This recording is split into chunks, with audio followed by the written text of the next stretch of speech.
Friday the 13th, and it's June. When was the last time we had our Friday the 13th in June? It's been a very, very long time. We're going to get ready to watch the very first film here, the 40th anniversary, and I got my t-shirt from Gutter Garbs, which is really, really awesome. So let's get ready. Let's get this party started. So we're live streaming both the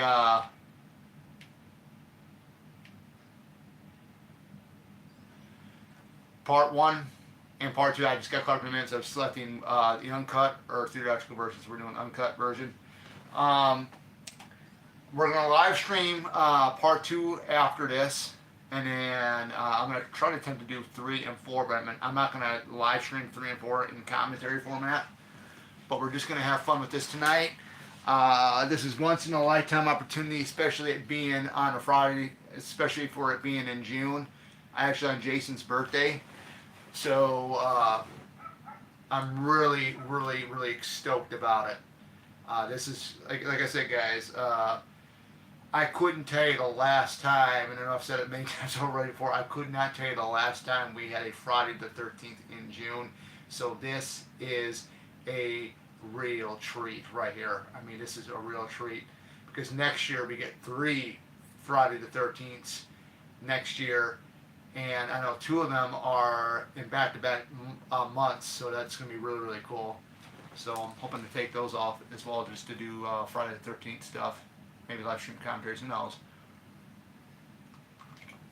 And yes, I'm watching the 4K. I know everybody says it's so dark, but I think it's more natural because it's like it's a natural darkness of what the scenes should be in when it's dark like this, especially right now when the PV the point of view of the killer is walking through the cabin with the kids. Now I was on a live stream yesterday with I shot him 6 times. Well, I wasn't on the live stream, but I was in the chat, and there was a guy named Joseph that was in there that had never seen a Friday the 13th film. So if he'd ever watched his channel tonight, I don't want to spoil who it is. He might already know who the killer is in the first film, but it's obvious. Everybody knows who it is, even I do. I mean, I watched these things since I was a kid. So, yeah, just got a notification from Christian Hanna Horror. He's another great YouTuber out there. Big time Friday the 13th fan like I am. I just watched Justin Pizel's video about why he likes Friday the 13th, and I went on there, I made a comment on there and told him how I got into it and what I'm doing tonight for it, and you know, stuff like that. So where right now we're with Barry and Claudette, which I had met. I met Deborah Hayes, who plays Claudette, but I did not know her and the guy that played Barry. They were real life boyfriend and girlfriend at the time, and of course he had passed away. So you know, and this scene here where they were at, for the longest time I thought they were in the main cabin, but they are not. They're in like the mess hall, or the dining area for where, you know, the campers would eat at and stuff. It's basically outside.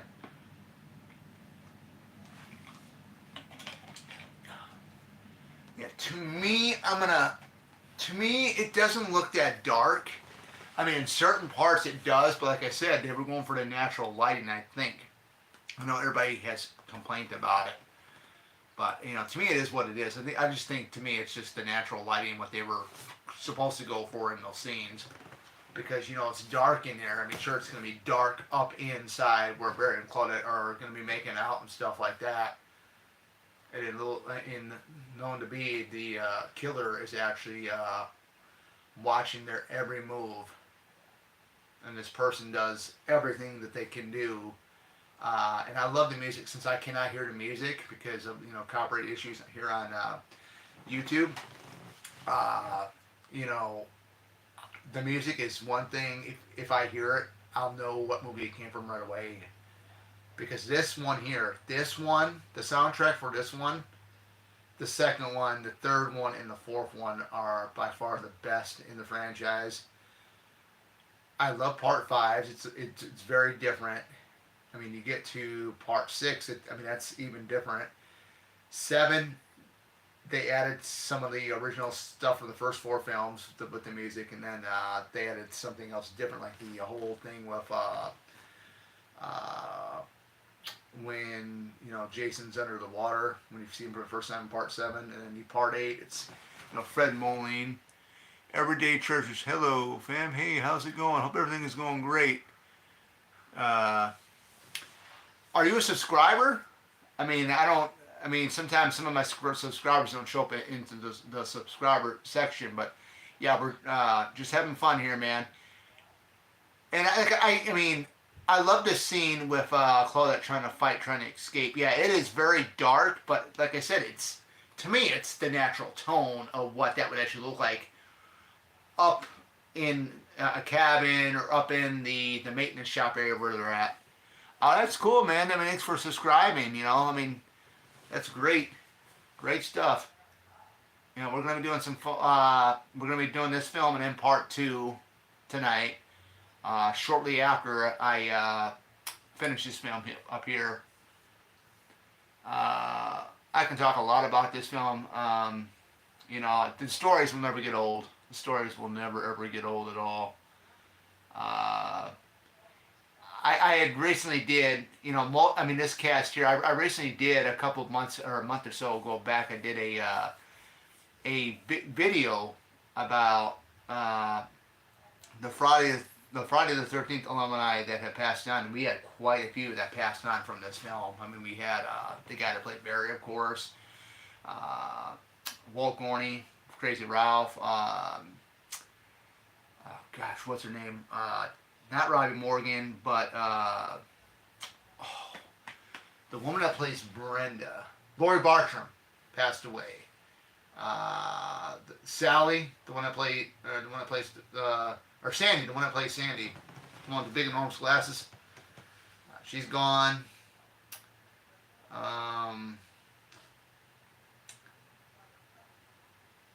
Right now, the only ones from this film I haven't met yet that actually do conventions is Robbie Morgan, who plays Annie here. Ron Milke, who plays Officer Dorf. Gina Taylor, who plays Marcy. Those are the 3 that I have not met yet, because Mark Nelson, who plays Ned, does not do conventions. Kevin Bacon, I know he has done at least 1 or 2 private signings.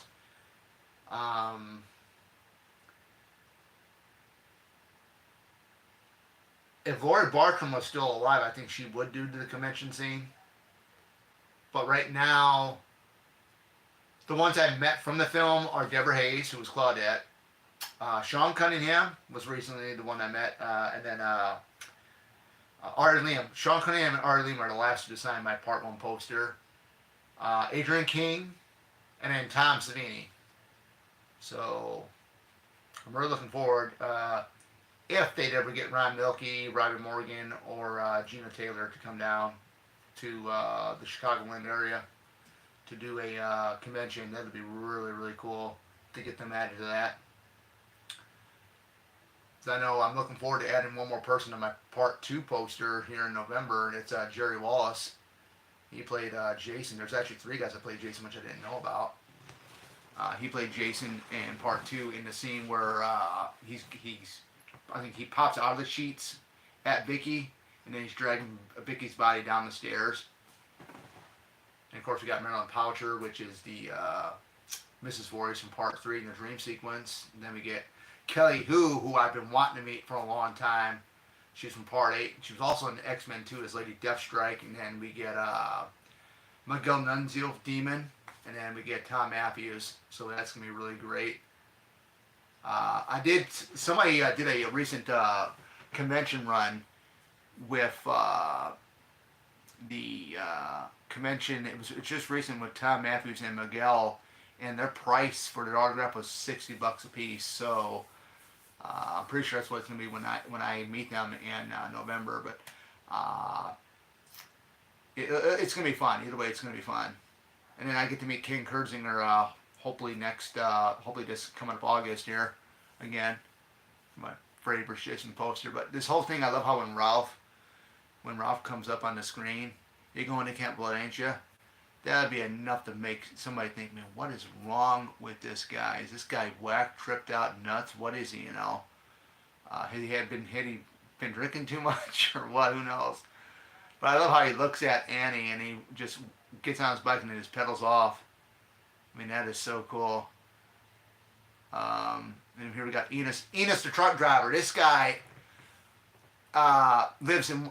He was born in Watsika, Illinois. I actually live an hour or about maybe half an hour to an hour, probably about a half an hour from Watsika. So like 45 minutes or so from his hometown, which I think is really, really cool.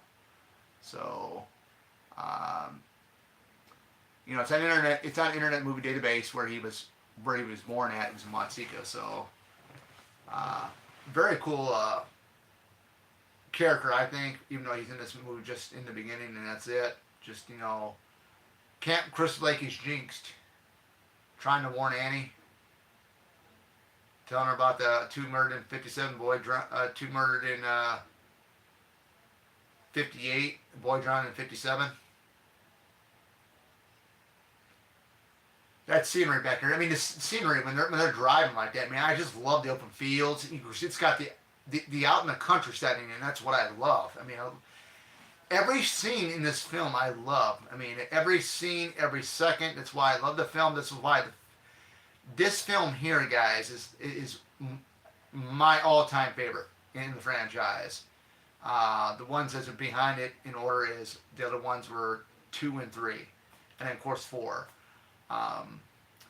Those are my mainstays. But if you ask me, why a lot of people do not like Part 1 is because, Jason's not in it.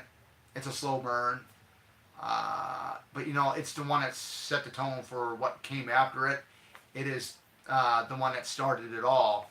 And to me, in order for you to be a true Friday the 13th fan, how could you not like the original film? I mean, come on, guys. I mean, let's just face the facts here. And I'm really hyped up about this new Peacock series, and it's happening, man. I mean, they're moving along with it, so I'm so hyped up, pumped up. Can't wait to see what Linda Cardellini is going to be, what they're going to have Linda Cardellini look like.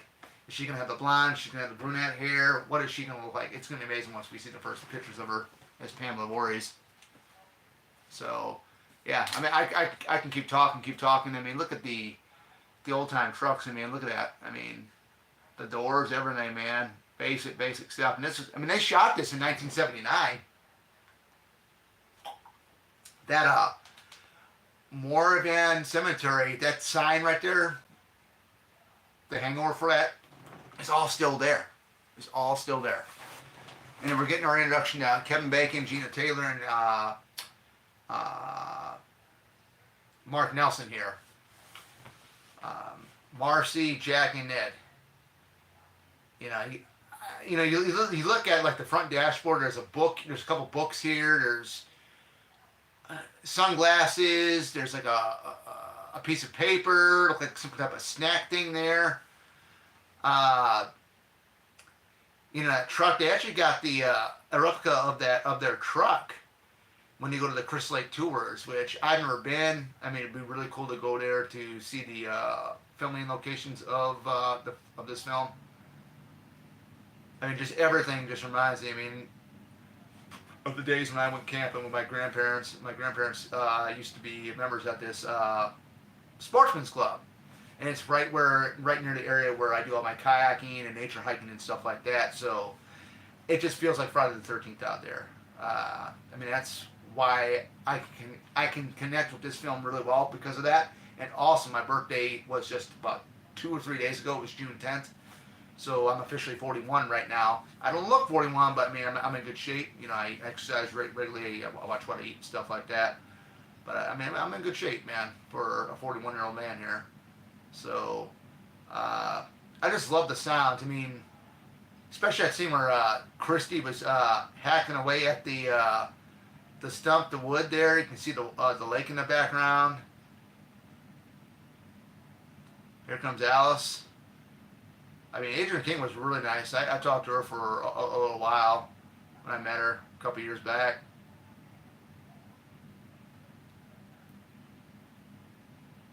I just wish Mark Nelson would do a convention, man. I mean, that would just be really cool. We can get him on the poster, but he won't.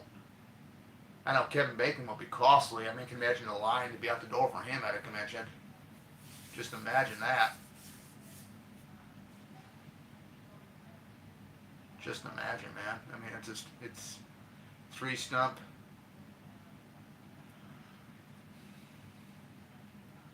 Love to see where Steve Christie goes by Alice when Alice is on top of a ladder trying to get the I think it's the gutter or no, yeah, it looks like a gutter up on this cabin here that's no longer in existence today.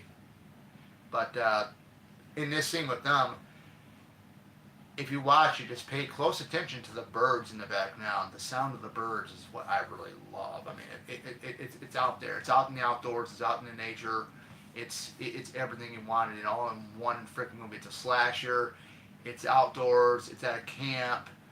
You got all these young people all running around. Some of these women are just hot mamas. They're not supermodels. They're the girl next door type. That's what I kind of like. You know, I mean, you look at some of these women that we got today. I mean, they all got to be all, freaking, plastered with, makeup and stuff like that. Nothing wrong with that, but I mean, this is what you call, Alice is what you call like a definition of a true woman. I think. Gina Taylor as well. Brenda, Marcy, Gina Taylor. I kept saying, I mean, you guys kind of get what I mean. The women looked very, very different back then than what we have now, than what we are today, The style of clothing, you definitely tell the style of clothing is very, very different from what we have today versus back then. I was lucky enough to grow up in this era. I mean, I was so lucky enough to grow up in an era where I was able to see these at a young age. Because I know Justin Pizzell had just said that, so he had a question if Friday the 13th did not exist in the horror realm, would you be a horror fan? I think I would still be, but I think the franchise that would be my number one if we didn't have Friday the 13th would have been Scream. But yeah, the whole music right here where Alice is running down to the lake, I love this scene. I love this shot. Let's go ahead and go down and talk to Bill about paint and thinner and all this other stuff. We did have one famous person on the set, and that's Harry Crosby, who was the son of the late, great Bing Crosby.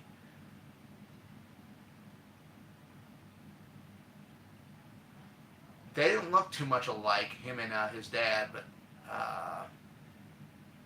I remember when we had the World Trade Centers when they got hit back in 9/11. I remember they interviewed Harry, and he was in the building right next door to one of the World Trade Centers, and I couldn't believe it. I forgot what his job title was, what he was doing back then, but I remember when they interviewed him, and it was like crazy. I haven't seen him in years, because he hadn't done anything else besides this film.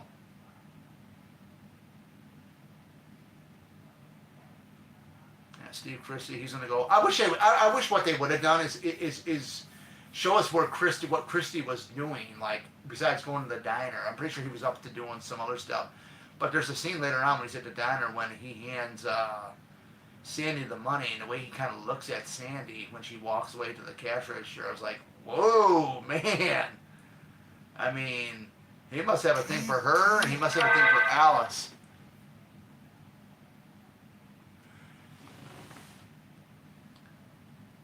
But I can tell you one thing, though. Let me get some light in here. Maybe we can get some light there. Okay, now we got some better lit up in here. I know the picture quality might not be the greatest, but like I said, it's on my phone. So, you want to see my trick shot? I love that scene. And he knows she loved it too when she shot that arrow, the way he's just acting goofy with her. Because you can see her smiling, half laughing.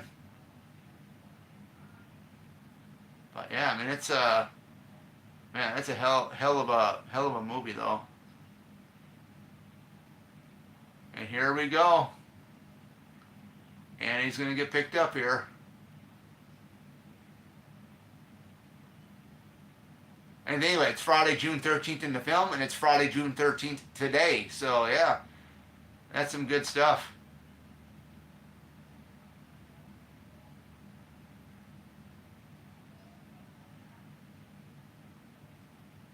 Uh-oh. I love the shot coming out when they're coming down, when they're going down, because there's trees on both sides, wooded area on both sides. That is so cool. I just love that. I was like in an area almost like that the other day.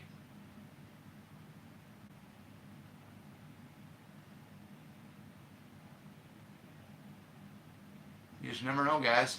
What can be out there watching and waiting for you. I remember, when I go out hiking and stuff, I know I've had people ask me, a couple co-workers, particularly most of them were female, they'd ask me, aren't you afraid to be walking out there alone like that, man? Aren't you afraid somebody might come up to you and stuff?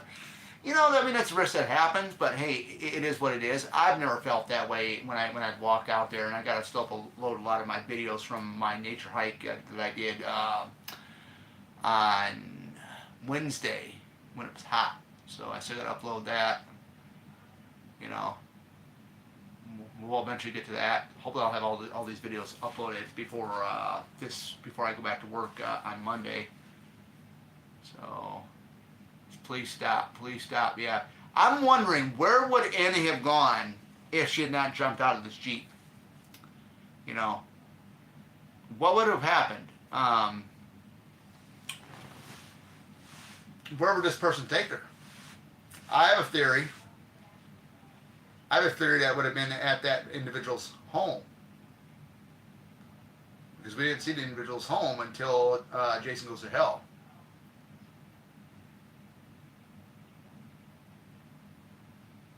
I love this shot, man. First person shot coming up right here. She's being chased on foot into the woods. She's running. She's trying to run. And I know she hurt her leg. But you're running so quick. Trying to get away.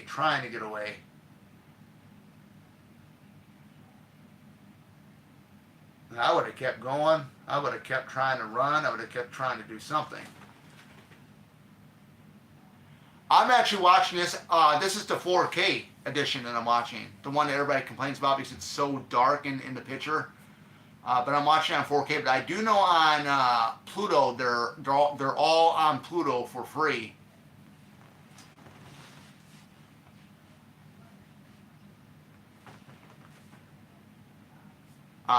They're on there. You got to go in the search box on Pluto and just type it in. Type Friday the 13th and they should pop up. It's only the first 8 from Paramount. It's none of the New Line ones that they have up. I love that shot. Fades out after her throat is slit, and here you see them pushing off that little raft, and you see the big hill, the iconic hill in the background. No, I don't. No, if I would show this on screen here on YouTube, I'll get a copyright strike. I got a copyright strike when I live streamed, did a live stream commentary for Jason Goes to Hell, because I didn't have the sound turned down, and I got a copyright strike, so they took the video down. So yeah, I'm watching it, and you'll notice that too when you look up other horror YouTubers. They'll do live stream watch parties, and they don't show the movie. Most of them don't show the movie, but you have to have your volume turned down, or else if you can get earbuds and connect it to your TV, which I don't want to be sitting that close to a 55-inch 4K TV. But I love the shot here where Brenda looks on, and then Marcia looks out there too, on the other side of the lake into the woods. I always catch myself at times just to pause it to see if I can see if there is somebody standing there, and I can never find that person. I can never find the person there. But I just love that. I mean, even the whole Harry Manfredini score for that too is just great. And they got Ned out here faking like he's drowning. I thought for real he was drowning, but then he does that and he fools, and he lays a Sucker Kiss a call, locking his lips with Brenda when Brenda's giving him CPR. I would love to do that. There's a guy. He's been going to every convention I've been going to when they've had Friday the 13th guests. He's got he's got one of the original canoes from this film here, and he was also on Real Dead's live stream this morning. And I'm pretty sure I'm going to be seeing him again in November because they got Kelly Hu, they got uh, um, Miguel, Tom Matthews, Marilyn Poucher, and Jerry Wallace, and along Sean Cunningham, which he's already got Sean Cunningham's on it, but he's missing, I think, Tom Matthews, Kelly Hu, Jerry Wallace, and Miguel Nunez. I think that's how you say Miguel's last name. I'm probably pronouncing it the wrong way, but I love this. What a joke, man! I mean, he just laid it on her, pretending that he actually he was drowning when he wasn't. Very, very classic. Hey, let me know, guys. I mean, how is the picture quality with my live stream here? So I'm filming this. I do all my live streams with my phones. I can't do it with the Action Pro Cam.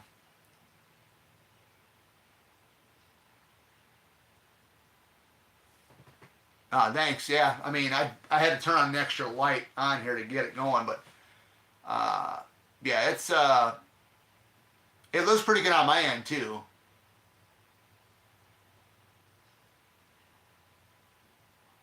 Yeah, that snake, man. I felt so sorry for the snake handler there because he did not know if they were going to kill the snake.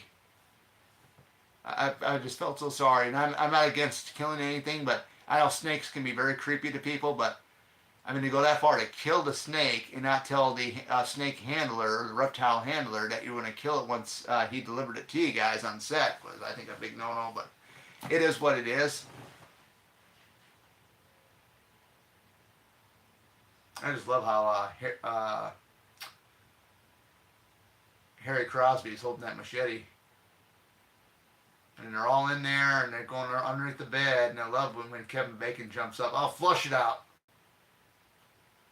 He's practically climbing over Harry and jumps right through the damn bed. Knocks that table on him and yeah, I knew that. I actually seen a snake. It was out when I was kayaking. It was out Wednesday. It was out Wednesday when I was or not Wednesday but Tuesday when I was kayaking. I tried to get it on camera because it's out like in like the bristle area right along the water. Its tail was like resting on land, and the rest of its body, the head and the rest of its body was in the water. And I think I kind of spooked it a little bit, and then it moved into the water in like the little lagoon area where I was at. Because the little lagoon area where I was at, there was two of them, but the one I was at, where the snake was at, was ankle deep. So I got under my kayak, and I'm thinking, oh man, I hope the thing doesn't start crawling in my kayak. And sure enough, it didn't. But I didn't know where the hell the snake went, but it went somewhere.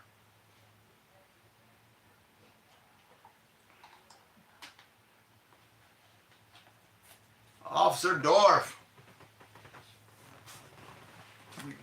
Love it, man. I love it when he gets ready to take off with the motorcycle when he gets ready to leave.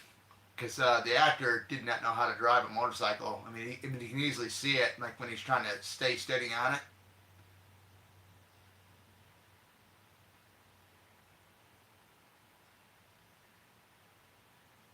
I'll never forget seeing that movie, The Bone Garden, with him and Paul Kraka and Tracy Savage from Part 3. It was pretty good. It was a pretty good film. The ending is wild. But without further ado, I mean, it was pretty good, if you ask me. But who will ever forget the iconic thing? And you look at them, and you look at Harry Crosby over there, look how serious he looks when Dorf is talking about Ralph. We just don't see this type of stuff anymore, man. I mean, the horror movie. You gotta admit, the horror movies today we got ain't like what we had back then in the day.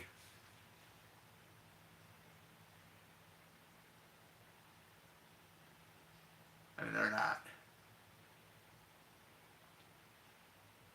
Now, here's a question: what would you rather watch, the original Friday the 13th, this one I'm watching right now, or it's a remake from 2009. I kind of like the 2009 remake, but to me, I'll always pick the original from 1980 over 2009 because it is the best one.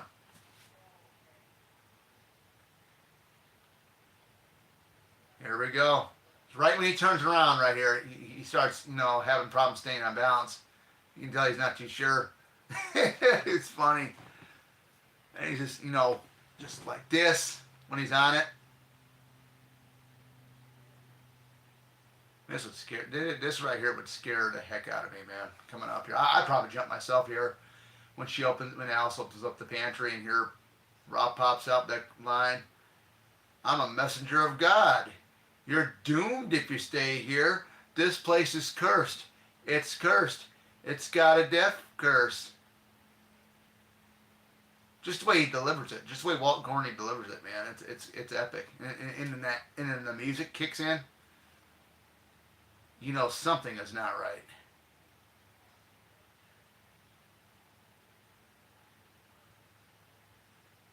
They're concerned. And Ned tells him, get out of here, man. I got to warn you.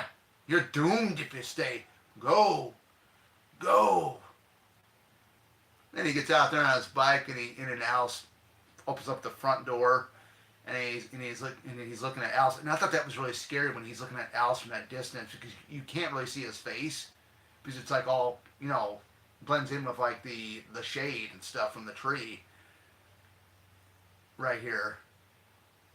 And he stops, he looks at her, and then he says, you're doomed, you're all doomed. And that's when that music hits in again, and it's that eerie, eerie music. I think that was me, and, I was like the Ned character, I would be like, well, this is enough to make me shaken up, and there's something not right here. He's telling us this place is doomed. You're doomed if you stay here. It's got a death curse. And of course, maybe a lot of them don't even know about the whole thing either. The only one that would know that would be Annie because Enos told her that, but the rest of them don't know anything about what happened in 1957.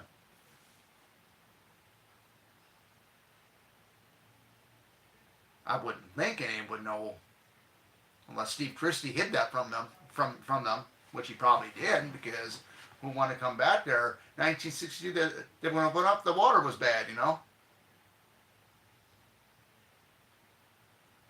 But yeah, I think Steve Christie.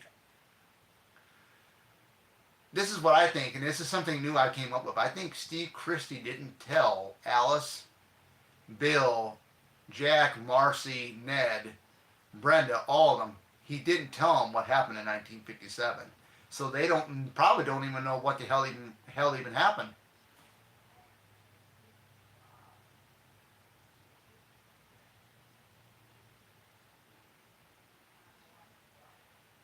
But the only one that knows was Annie because Enos told her. Enos told her that, and of course she just got killed off. That would have been interesting if Annie would have made it to the camp alive. Oh man, that would have been something. She'd probably run around telling him, I had some woman in a Jeep come pick me up, and she missed a stop, and I asked her to get out. I asked her to please stop, and they didn't stop, and I jumped out, and this is how I got here. I had to run like hell, but she got out of the vehicle and started running after me. That's a scary thing too. Just thinking about it, guys. Wouldn't that be scary if you hitchhike? And of course, I think it's illegal now.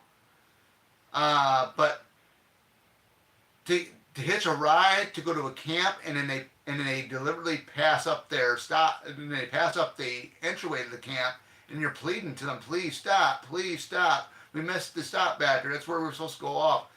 That would be kind of concerning to me because, there's something up, there's something whacked out, there's something tripped out about the driver of that Jeep. There definitely is.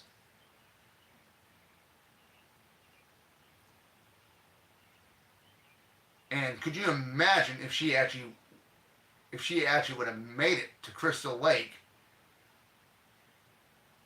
with being chased, and then Ned or Brenda, the gang find her, how hysterical she would be. Then they probably be thinking, oh, we got this crazy that came out of the pantry.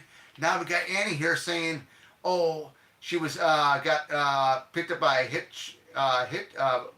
but by a woman in a jeep to get her here quicker, and this woman chased after her and stuff like that. Then there's something going on. You just never know.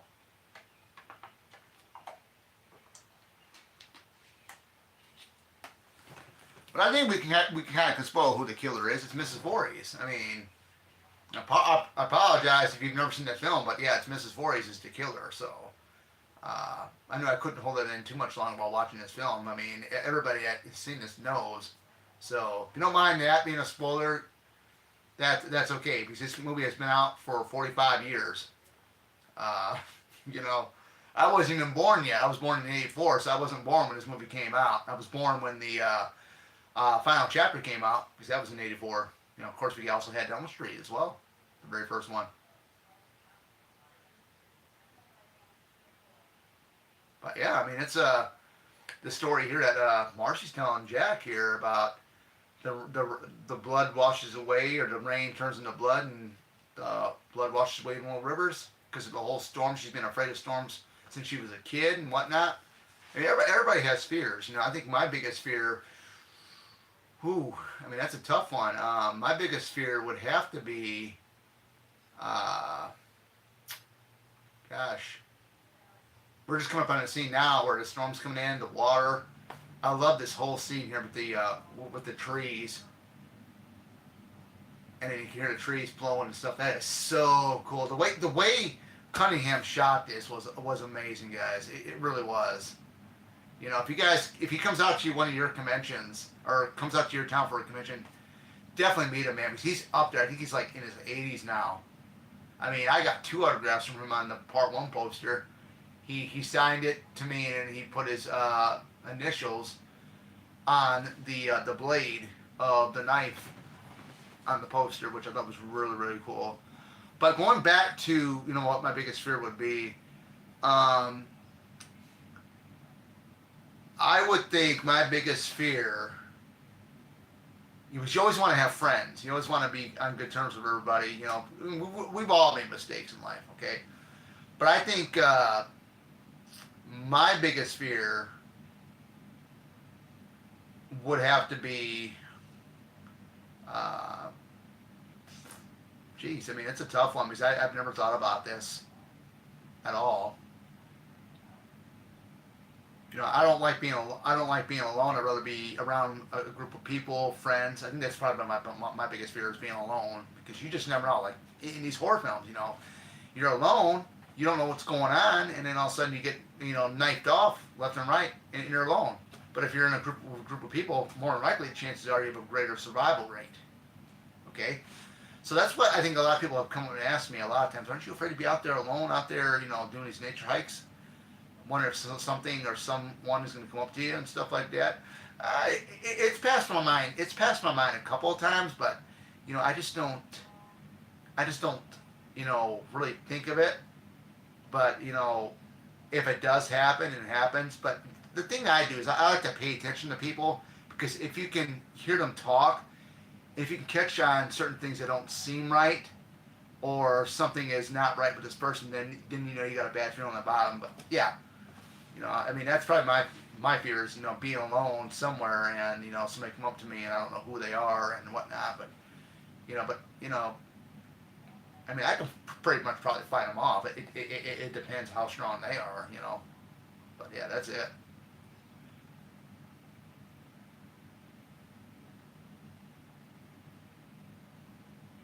Strip Monopoly. I played Monopoly, but I have not played Strip Monopoly.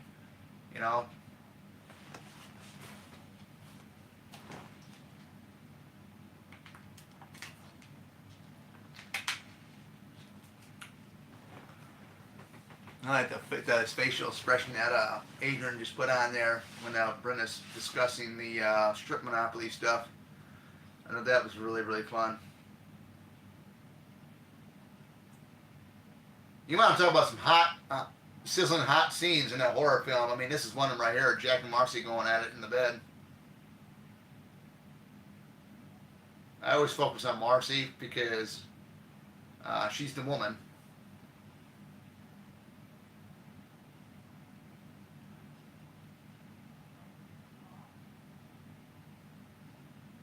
God, I couldn't imagine how these two actually went in there like that in front of like Sean and everybody to film this like this. I mean, I often wondered how they did that or how they prepped themselves up to do that, you know, because they know they're being watched.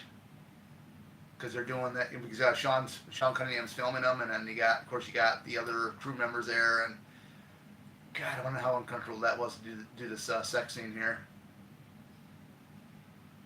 I'm just kind of wondering if that was actually Mark Nelson up there, really, with his throat slit, laying like that.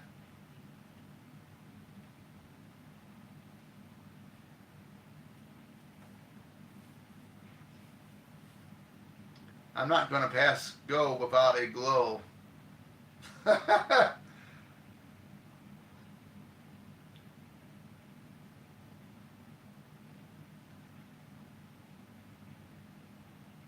You know, I'll never look at Monopoly again after I've seen this film. I say, hey, let's play strip Monopoly. Or when somebody brings out a Monopoly board and says, hey, I remember this. This gives me memories of Friday the 13th, the original.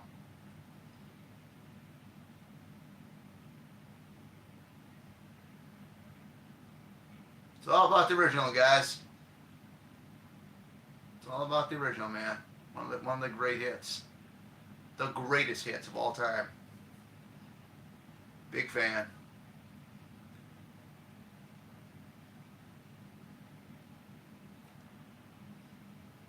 Yeah, she's getting ready to go to the bathroom.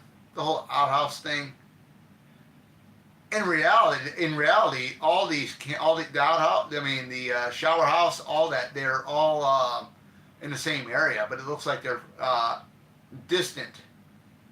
But actually, the shower house is actually a cabin because we're watching some of the Crystal Lake tours on YouTube here. It's not a real shower house. They just made it look like one.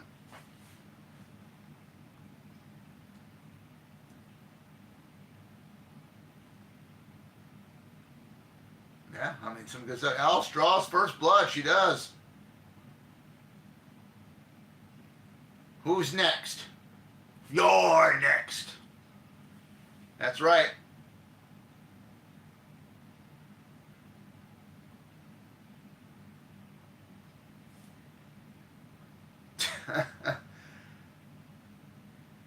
I'm trying to think what book that is, or it's a book that he has right next to the stand right there. And we're talking about Jack. Jack's getting ready to gonna be a goner here in like a minute or so, a couple seconds. I should say he's gonna be a goner. That'd be. I jumped a foot when I saw this. He looks up. He sees the blood, and then all of a sudden here comes an arm, grabs him, and here comes the arrow right through the heart, or not through the heart, but through the throat. I like this shot too, where Marcy goes to the shower house, and when they show her inside, they show her inside from the window's point of view, which I think is really, really well done. And then you see like the lightning flashing. I mean, it just very, very classic camp. There's been quite a few. And here it comes right here from from the window point of view right here of her going into the stall right here. I thought that was a good shot, and all of a sudden the lightning hits. And here comes Mrs. V coming in.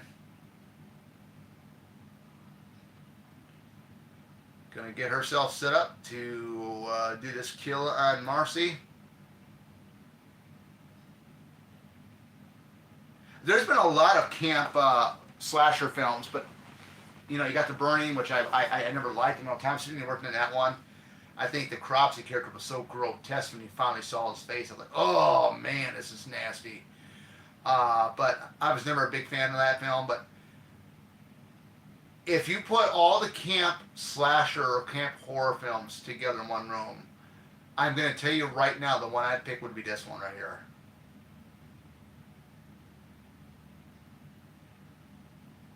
Because it's, to me, it's the best one. Best one out of all the camp slasher films.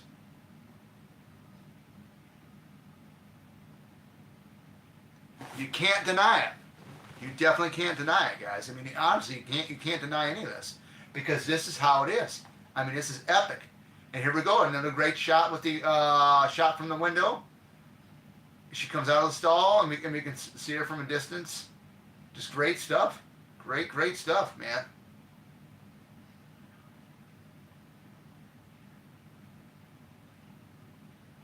And she's talking like I couldn't quite for the longest time I couldn't figure out who she was trying to portray right here, but it's actually Katharine Hepburn's character from a movie.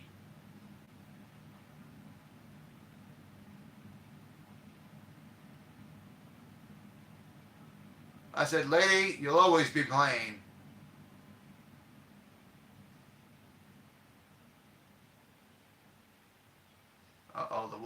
The water ain't working on the sink. Oh, there we go. She's got it now.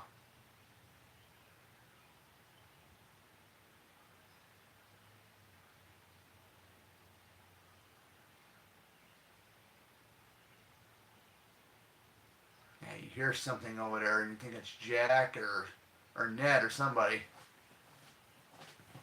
And you're gonna go investigate to see. That'd be the weirdest. I mean, that'd be the most scariest thing. Is walking back there. She's gonna go into the showers right now, and you hear something, but you can't see it. It's coming from in that direction. Now, to me, if that was me, I don't know if I'd go forward with it, going all the way in there just to see what the hell's back, see if there's anybody back there or not.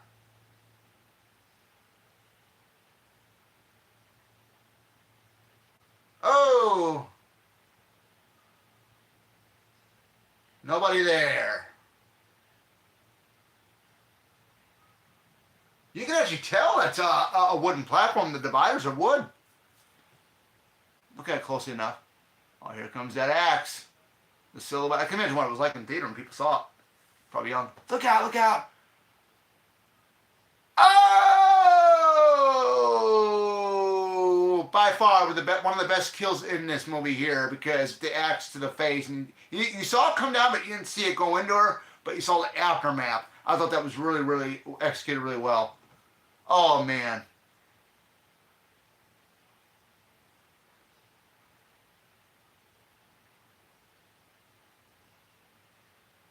The fun and the excitement. And you gotta realize something too with this film. The women in this, there were no breast implants. You know, when Brenda took off her shirt.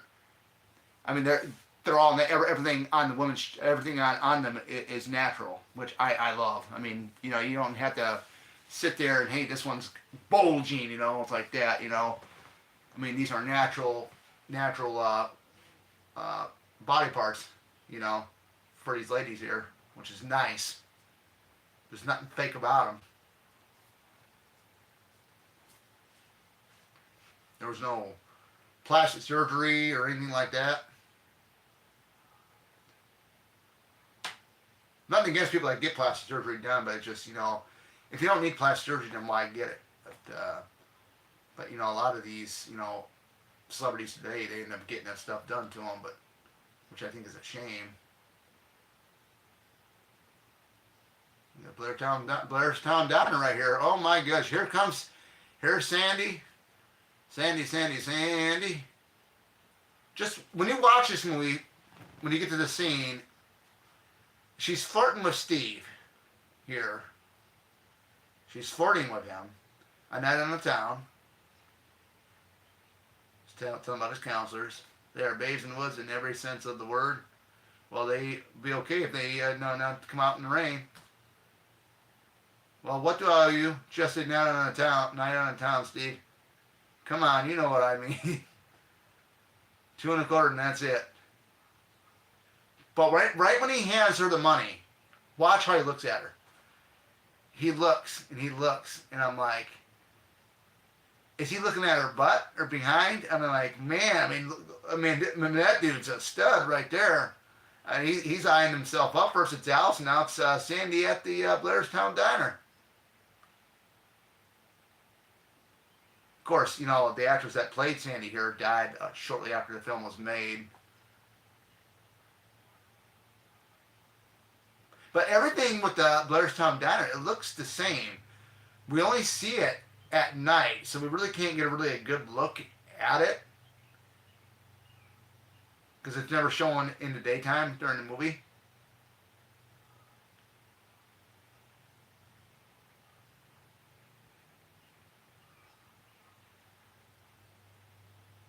Be a good time to have a Jason burger and a side of Jason fingers by now.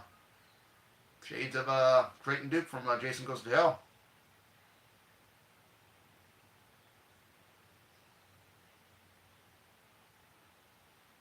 Now, there's a lot of debate here. There's a lot of debate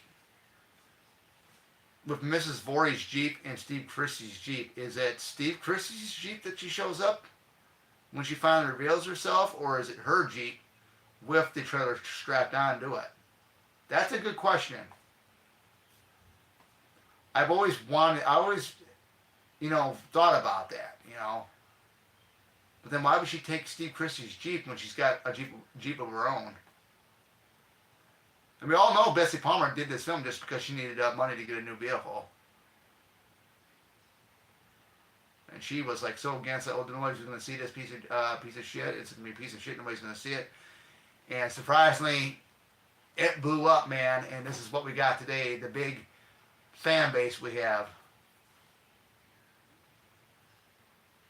Now, she knows that it's going to be hard to get a hold of Brenda. Brenda is not that easy to trick. And I don't know why she targets Brenda like this. I don't know. Because I know Brenda's seen her on the other side of the lake when they were swimming earlier in the day. And I loved it. I thought that was so creepy how Mrs. Voorhees, or Pamela, pulls back that curtain. You see her hands, and then she moves her hands out of the way and hides back in the corner right there. I'm wondering if Brenda would have went up there if Mrs. Voorhees would have attacked her. I don't know. But I think when we get to the point where it's just Mrs. Voorhees and Alice, I think it's really, really psychotic because Mrs. Voorhees is actually reliving the events from Mrs. Voorhees is actually reliving the events of 1957 in her mind when Jason drowned. She just relives it, and blames everybody there, even ones that had no party or were even around at that time, for his death.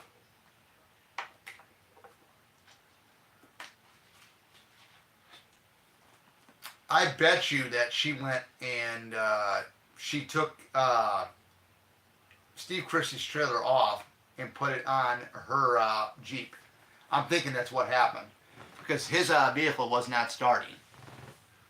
Or, but it would make no sense, maybe she was messing around with the vehicle, his Jeep, out in the parking lot at the diner. Yeah, Friday the 13th is my favorite one. It's my favorite franchise, my favorite horror movie franchise of all time. It was the first horror movie I seen when I was a kid. My second favorite would have to be Scream. I like that one. And then Halloween. The original 8 Halloween films, not the ones that came after Resurrection, but the original 8 Halloween films are my favorite 12. So it's Friday the 13th, Scream, Halloween, and then the Anthony Perkins Psycho films, which are my 4 favorite horror movie franchises. And I think this is so creepy here because she's watching Brenda Wright in her cabin outside the window. Just watching her. I think that is the most scariest thing. And they say your most scariest people are your ones that are just tripped out crazy. It's not the fictional characters like, Jason or Freddy or Michael that you need to be scared of. It's people like, say, like Mrs. Voorhees here. I think she was more scarier than, Nancy Loomis from Scream 2. Because of the whole thing. Jason was an innocent child that drowned. So hopefully in this Peacock series we get to see how he drowns.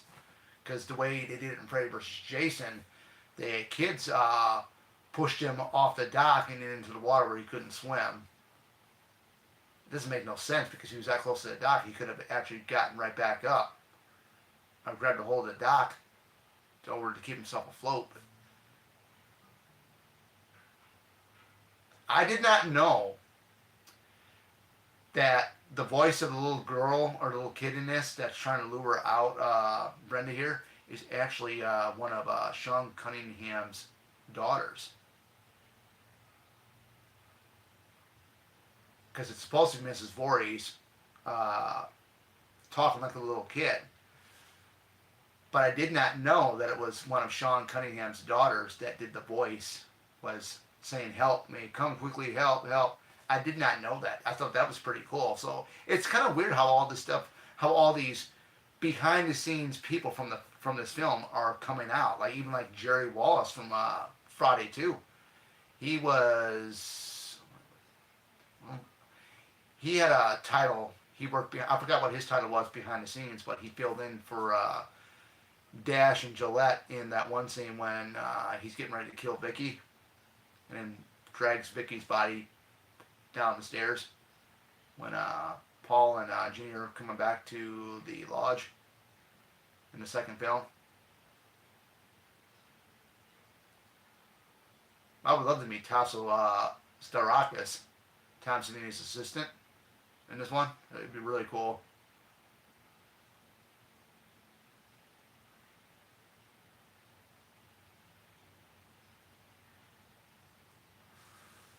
Yeah, you don't know what you're in for when you meet Tom Savini. I mean, I've heard stories. My one friend was really upset, and I knew what we were. I knew we were going to get one Tom Savini, which is the talkative one, or we were going to get the quiet version. They didn't say much to his fans, and sure enough, we got the quiet one.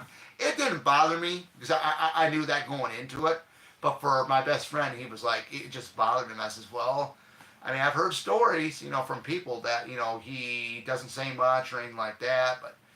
When I had this shirt on, this was the shirt I wore when I handed him my part one poster him to sign. He smiled at me because 2 of his kills are on the shirt. So, I mean, he smiled at me, and I mean that was a good thing right there. I liked. I mean, he could have just signed it, a not so happy face, not so happy personality, but he smiled at me when I came up there to the table.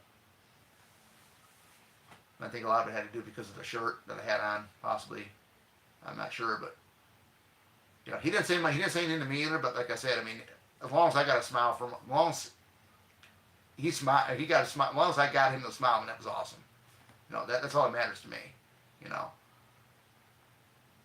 mean, they say when you go to these conventions, some of these celebrities can be, don't get really hyped up about them because you get yourself hyped up. Oh, I want to meet this one, and then you go up there to the table and they're not really friendly at all. But yeah. But I mean, I knew that going into meeting Tom Savini. But like I said, at least I think the reason why he smiled at me was because of the shirt. Because it does have 2 of his kills on there. The one with Kevin Bacon. I mean, that kill, the blood wasn't supposed to gush out of the neck area. The tube came undone, and either him or Tasso had to blow into it, and that's how the blood was squirting out, and it worked, which I thought was awesome.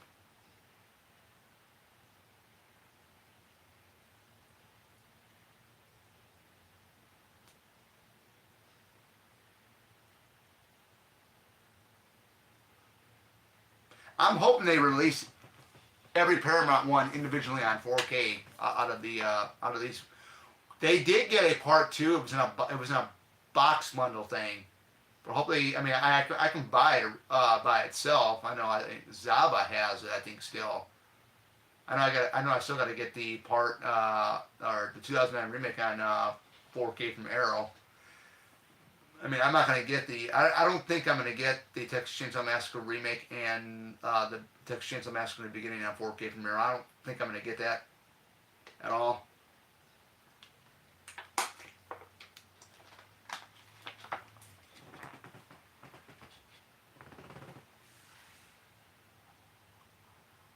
That's a warning to get the hell out of there. And I'm wondering, when she laid that axe, when Mrs. Voorhees laid that axe on the pillow and the sheet over most of it, is she sending a warning that they're going to be? She's sending a warning, I believe, warning to get the hell out. And if they would have escaped, would she have killed them? Or, you know, who knows? Maybe she would have killed them. Maybe she would have killed them anyway if they were trying to leave Camp Crystal Lake.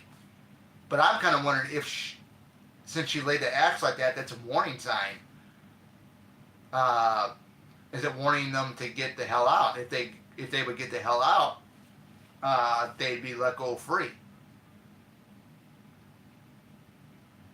And she sure offed Steve Christie when he was returning to camp.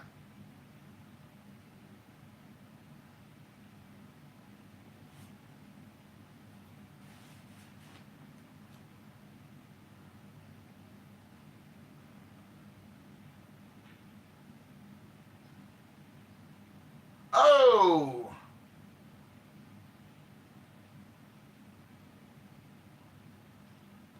The sucker's locked.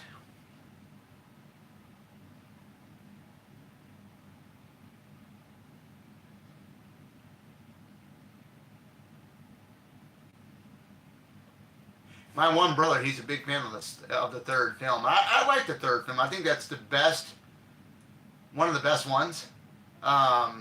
It's the first time he gets a hockey mask. I have to say that I like the remake-up that they did for him in part 3.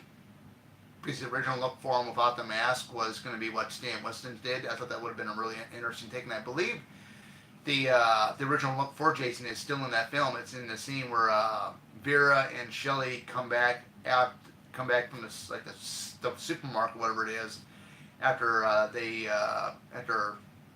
they met up with like Ali and Loco and Fox. In the distance, you know, Jason opens up the barn door, and you can see, if you pause it, you can look at it. You can see his face in a far distance, and it looks like the Stan Winston prosthetics on him.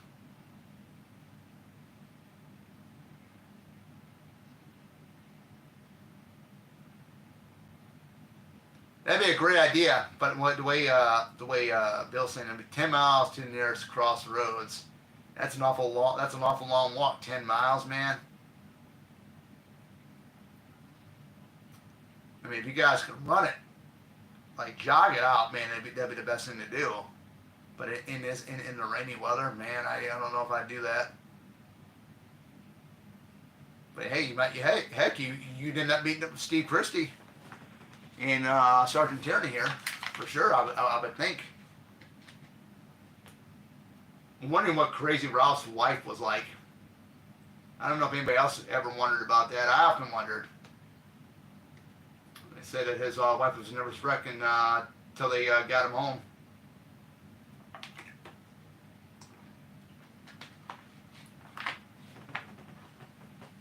I can imagine his wife. And I've heard rumors with the Peacock series that they're going to bring in Barry and Claudette and then Ralph in there. That'd be interesting. See Ralph before he was crazy, maybe. Who knows? Before he got the nickname Crazy Ralph. I often wonder too, man. I mean, how would he know about all these murders? Because they would be in like newspapers and stuff. Like that, but I don't think he'd be like snooping around there. I wonder if he was actually there. I'm wondering if he actually worked at the camp.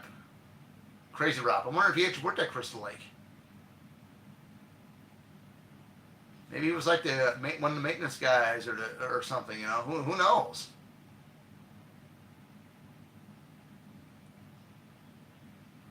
I love that shot of the original sign. I got a replica of it right here in the room over here.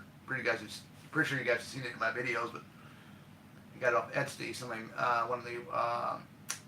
one of the creators on Etsy made it for me.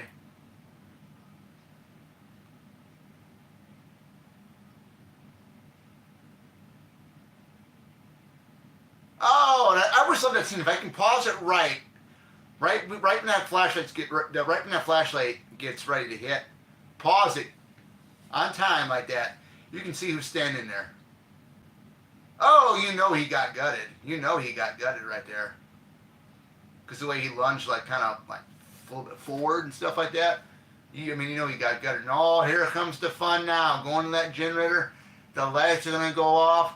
All hell is going to break loose, man. All hell is going to break loose. We're down to the final two campers. Or the counselors, I mean. Oh, man. Oh, shit. Here we go.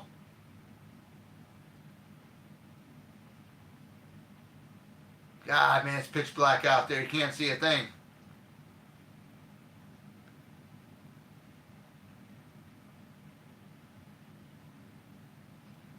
You know, lanterns. I remember those lanterns. My grandparents had lanterns out there at the campground like that. The kerosene and gosh, yeah, I forgot what that strip of like. It was like so. It was soaked in kerosene. There was kerosene at the bottom of it, liquid, and then it was like the material of the thing that gets lit. It's like almost like a rope material.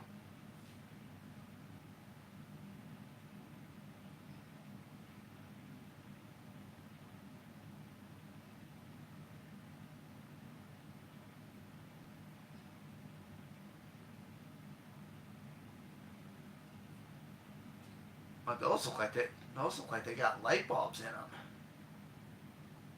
What the hell?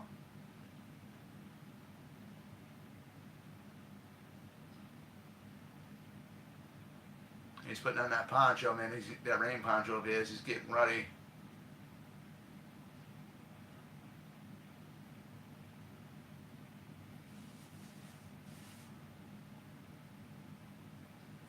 Check see what time it is here. So we're actually at 5:02 right now.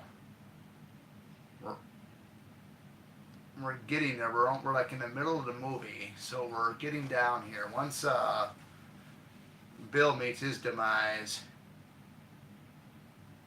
right on target here.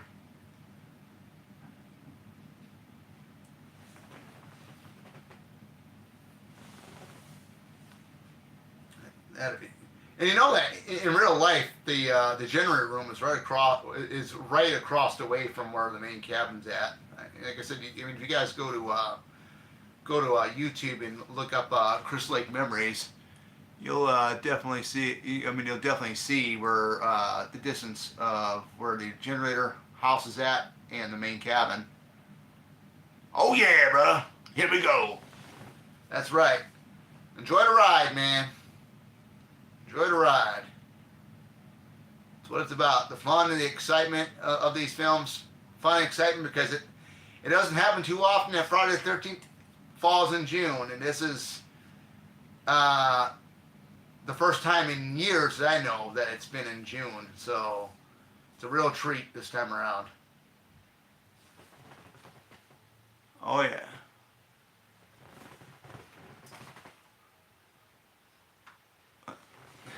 I hope you're having a fun time, Tolan. I think it's your name's Tolan Anthony. I think that's how you say it. Pardon me for saying that, but it's uh, something there.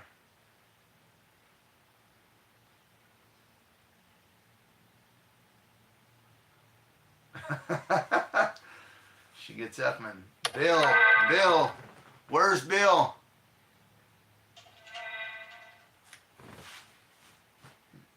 Where's Bill? Bill, where are you? Bill. And the cool thing about Adrienne King, when that scene comes up, she knew he was going to be. She knew Harry was going to be on the back of the door, but she did not know what he was going to look like, and that was a real scream.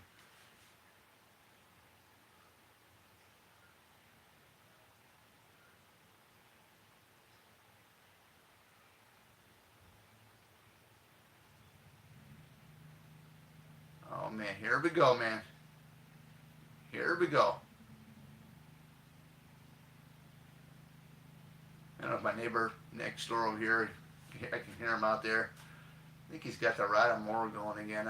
He mowed his yard yesterday. So that's, if you guys hear the rumbling, then you know what it is. It's the ride I'm over days riding on.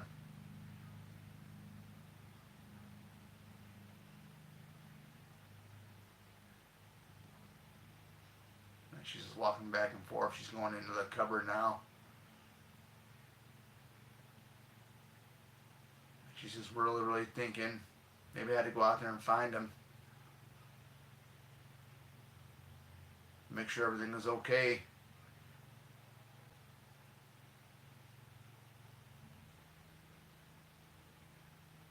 Oh man, here we go. My favorite version of Jason is Jason Goes to Hell. Really? I mean, I know a lot of people don't like that film. I mean, it's a very unique look for him. And it's a very, very different film. But I've begun to like that film too. I mean, I accept it for what it is. Creighton Duke character is my favorite in that film. I wish we had. I wish we would have had more of him in there instead of him being behind bars. You know, but I remember when he said it to Diana Voorhees. Oh, she is only your lady now, but she hasn't had a taste of the Duke yet. Stuff like that. But yeah, I mean, it's a good movie. I thought what was more fun about that film was seeing the different actors when Jason jumped into those people's bodies, particularly the one guy, the corner ate his heart. That's how he got in them. But how they acted as Jason was really good. I like Richard Grant's how he did it. Stephen Culp, who played the American Case File guy. Robert Campbell. I thought he did good. The guy that played Josh DeCappo, I thought he did a good Jason impersonation. There goes that famous Adrian King scream. But yeah, I thought that movie was a lot of fun. I mean, I really do, because it was fun just seeing these guys. It is Jason, but he's inside their bodies. And it's just more fun to actually see that, how these guys act like Jason, which I think was really cool. Yeah, they made him demonic like, yeah, they did.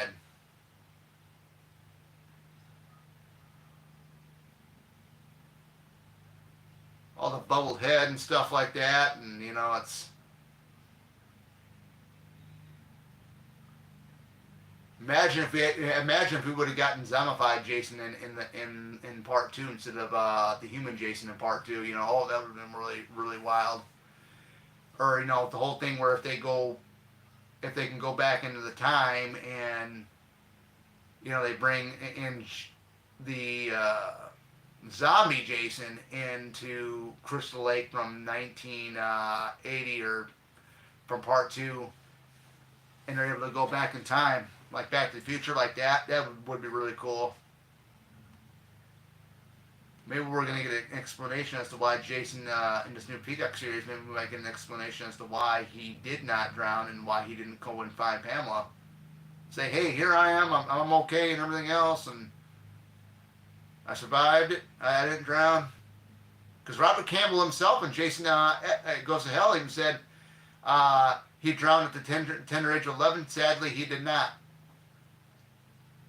So there's your proof right there that he did not drown. And everybody would complain about how he would look from part 7 to part 8. Okay, that didn't make no sense either. But in Jason X, Dr. Wolmer said this. He said his unique ability to regenerate lost and damaged tissue cries out for more research. So he was already regenerating lost and damaged tissue in part 2 already.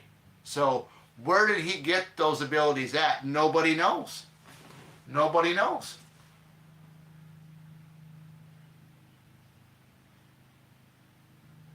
I mean, I don't know. I'm hoping this Peacock series tells us.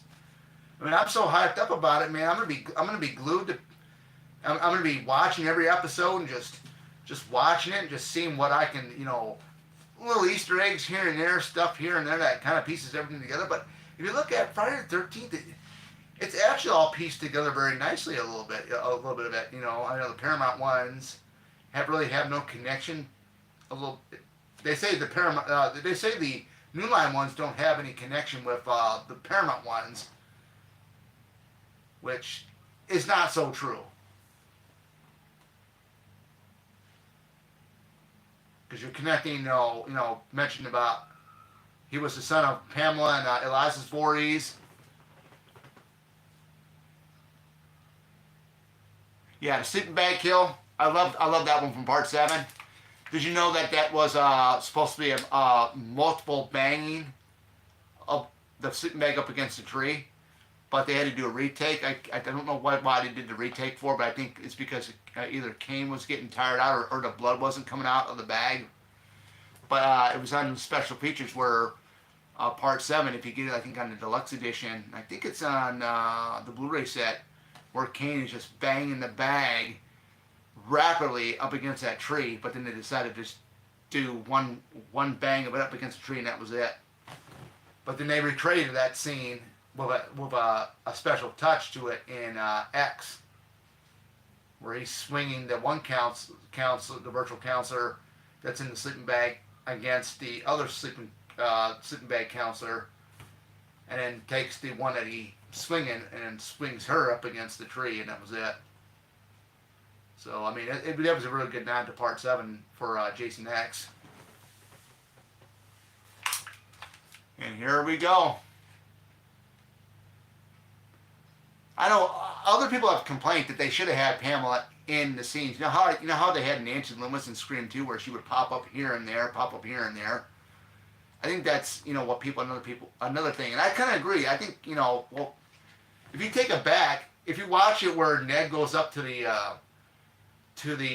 cabin where he sees somebody at the entryway and says hello. I remember pausing that scene, and I believe it's actually Betsy Palmer right there as Mrs. Voorhees. So she was in this film earlier, but you don't know it's her because it goes so fast when she turns her head and she walks into that cabin. But yeah, I kind of agree on some people. I think they should have had her spread out throughout the entire film. It would make it more obvious, that, hey, because when you look at it here in this film here, this has got to be the killer here because we haven't seen this person before, and she just shows up near the end of the film, or in the third act. She wasn't in the second act or first act of the film. Well, technically, she wasn't in the beginning of it when, like I was telling you about Ned, when he saw somebody in the doorway of that one cabin, he goes up to it and says hello, hello, and that was it.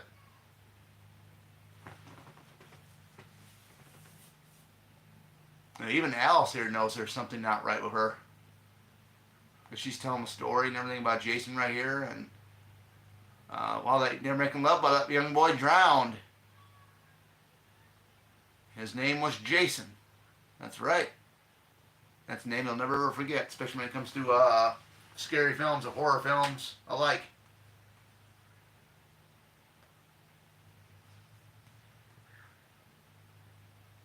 A lot of people had said that she's a lot more scared than Jason himself.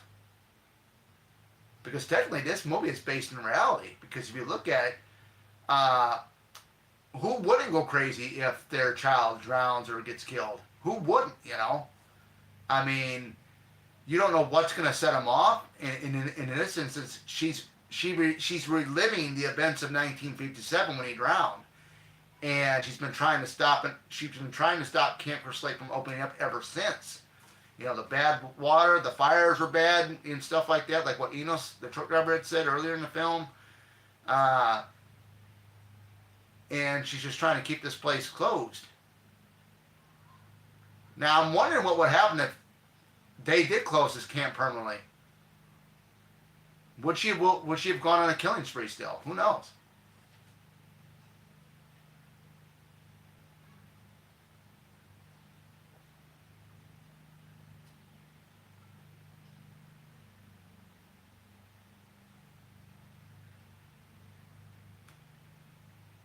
You let him drown. That's when you know there's something not right. That's when look what you did to him. Look what you did to him. When you hear that, it's like, she is psycho, man. I mean, you can tell. And and that's a psychotic episode because uh, you're reliving the events that happened from 1957 when he drowned, and you're reliving it, and you're reliving it, and you're reliving it, and you're blaming people that had nothing to do with that back in 1957 because you're wanting this camp closed, and they're taking innocent lives. That's a psychotic maniac right there. Yeah, I mean, just when she starts imitating Jason's voice, get her, mommy, get her, don't let her live. I won't, Jason, I won't. I just love that because I mean, it's scary. There is something wrong with this lady.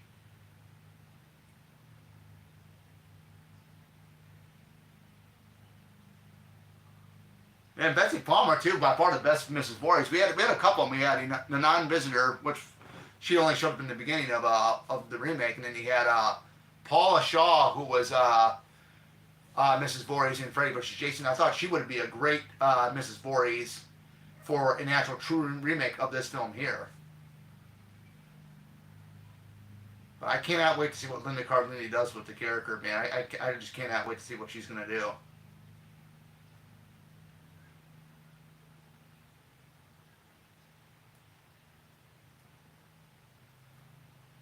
Man, could you imagine if Alice would have gotten the bullets for that rifle? Oh, and loaded that thing up and pointed it right at Pamela here. Pamela would be in some serious shit right here. She'd be in a world of hurt right there. And I've said it before when I did the live stream commentary for this movie one other time. I would have loved to have been there on set when they were filming this and just seeing, like, because it's now Adrian and Betsy Palmer now,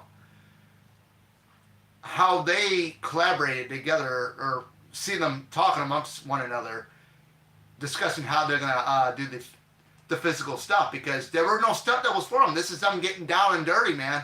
And here we go. Here's the start of it coming up right here. When she starts slapping the shit out of Adrian King here. I just love that. Like that. I just love that when she does that. And she throws her like through a table and it collapses.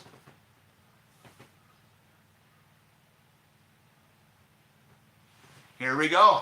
She threw the rifle at her. And that stunned her a little. That kind of hurt her a little bit. It hit her hands. And she keeps coming, blocking. That was a good chin block. She blocked that, whatever that was that Adrian threw at her with her chin and stuff. Oh, the backhand. Brings over, throws over there, and backhands her and slaps her. Oh. And throws her on that table. Table collapses. Oh, man, she's about ready to do another back slap until she nails her with the butt of the rifle, man. Yeah, the old 1990. This was in 1979 when they were filming it, so the backhand must have been popular back then. But the way she was doing it, I mean, if you watch this in sound, which I can't put the sound on because due to the copyright stuff, but I just love how she was like, like that. I mean, that was that. It's funny when you look at it, but I mean, and she was really. And I believe Betsy Palmer was like in her 50s here. Someone was telling me that the last time I did a live stream of the film, and I'm like, man, she can really go at the age of 50 years old back then, man.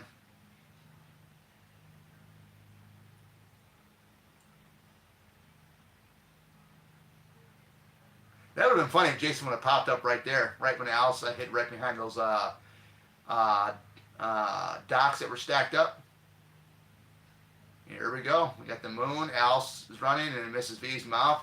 Killer, killer, killer, killer, killer, killer, killer, killer, like that. It's like, God, I mean, you know she's whacked out. Oh, man.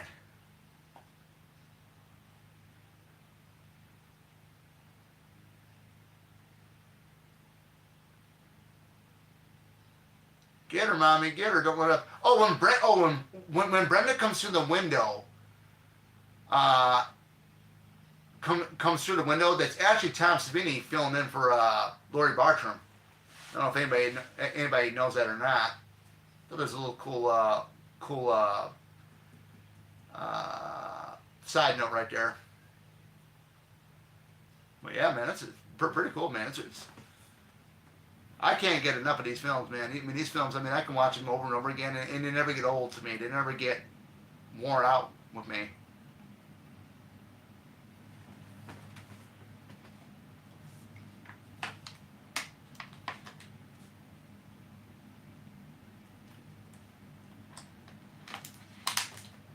Here we go.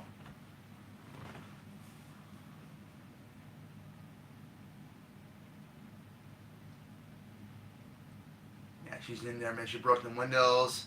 She's walking in there, man. She's breaking stuff. She's trying to find her.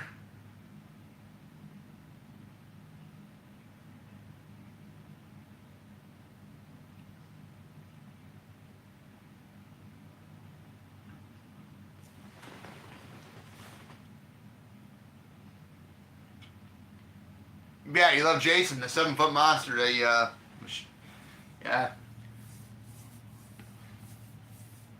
There had only been two solo survivors in this franchise, and we're looking at one of them right here. Do you guys know who the other solo survivor is from this franchise? Do you guys know that answer? It's Alice, and there's somebody else. Because all the other ones, it was two people. Hey, Face. Hope you're enjoying it. Happy Friday the 13th, man. We're just almost done with part one here. I'm gonna later on. I'm gonna give myself a rest, and I'll do part two's live stream commentary. And I like how when she breaks right through part of the wood on the door, she looks at her, smiles at Alice. She's smiling and locking that door, and she has like that real grin, but it's evil. She comes in, does like a swing with the machete, like a baseball bat. Alice counters it with that frying pan, whacks her up the back of the head, kicks her over. There's blood coming out. Oh man.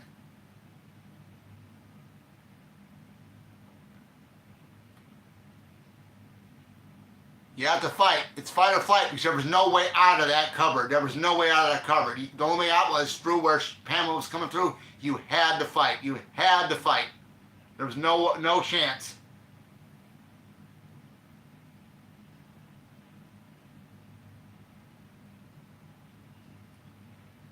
God, I'm wondering if somebody's going to have me on the live stream for some of the stuff. They're probably, man, this guy really gets into his live stream commentaries for these films, especially this one here, man. This is the one.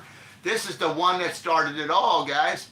This is the one that started it all. You know, I got to be funny, man. You got to be funny when you do these live streams. It ain't over yet, Alice. Hang in there. Oh, here we go. The greatest battle of all time. I'm telling you, man. I mean, I should have asked Adrian when I met her. How bad did it hurt with Betsy bashing your head right into your face right into the sand on the beach there? Oh, she whacked. Oh, man. What a cat fight. This is one of the greatest cat fights in all of cinematic history right here. I'm looking at it right now. No stunt doubles. These two ladies doing it on their own.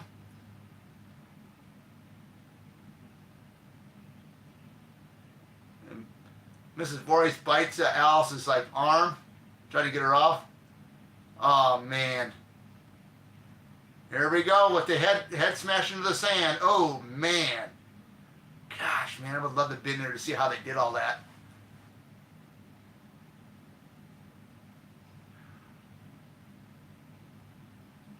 Here we go. Oh yeah, look at the face on Mrs. Voorhees. So she knows she's in some deep shit right here. Oh man. Oh my gosh. And it's over. Mrs. Voorhees is out for the count for good. She is gone. She met her demise. Whoa. I've seen it so many times. You gotta make it.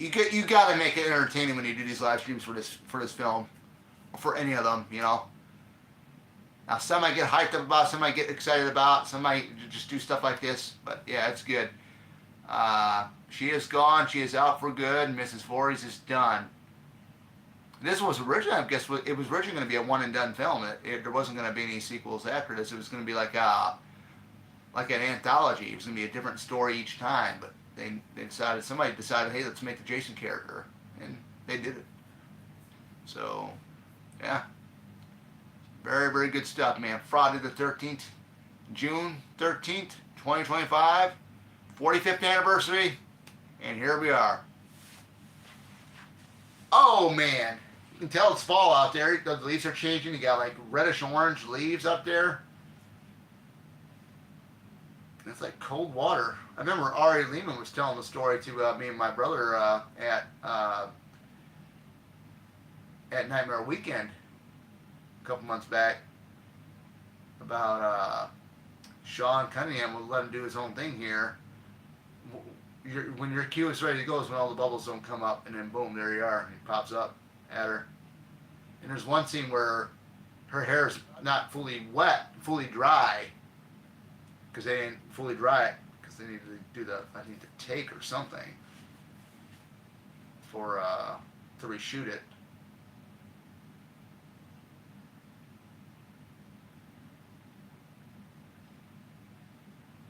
Cops are calling out to her. She's waking up. I didn't notice that before. She actually looks up.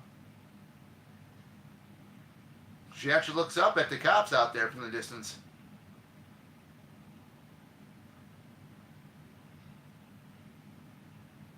Yeah. Here's you can see her hair is a little bit wet because that's because they had to do a retake of the scene. And here he comes. Here he comes. Oh, there he goes. Oh, he brought her down. Oh, man. I'm wondering if that guy that's got that canoe that's been going around the conventions to get everybody from the film franchise to sign it, I wonder if he's got the canoe that Adrienne King sat in. Film where she gets drugged down by Jason. I should ask him that sometime.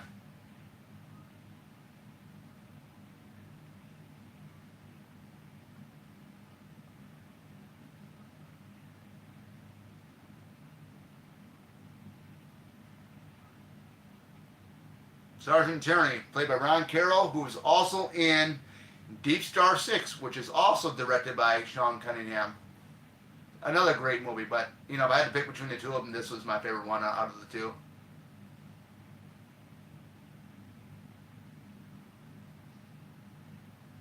Is everyone else alive? No, everybody's dead. Everybody's dead.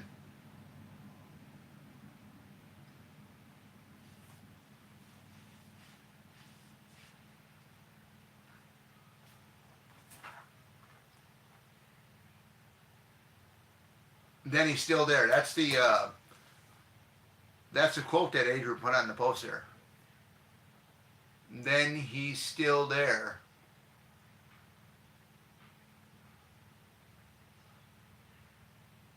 Man, we didn't find any boy.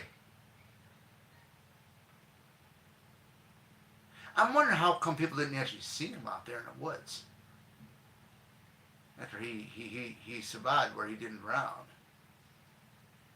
I mean, I don't think it'd be hard to find a young kid out there walking in the woods.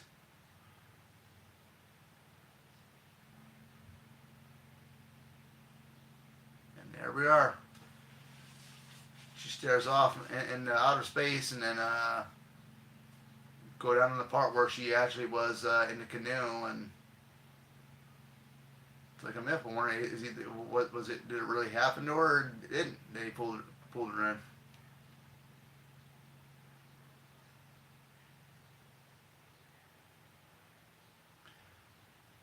And we're at the end of the movie, guys. So it's been a blast doing this one.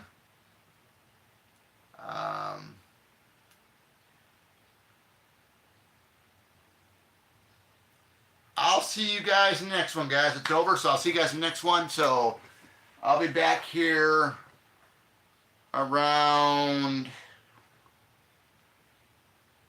6:15. So I'll be back here at 6:15. So without further ado, see you guys then.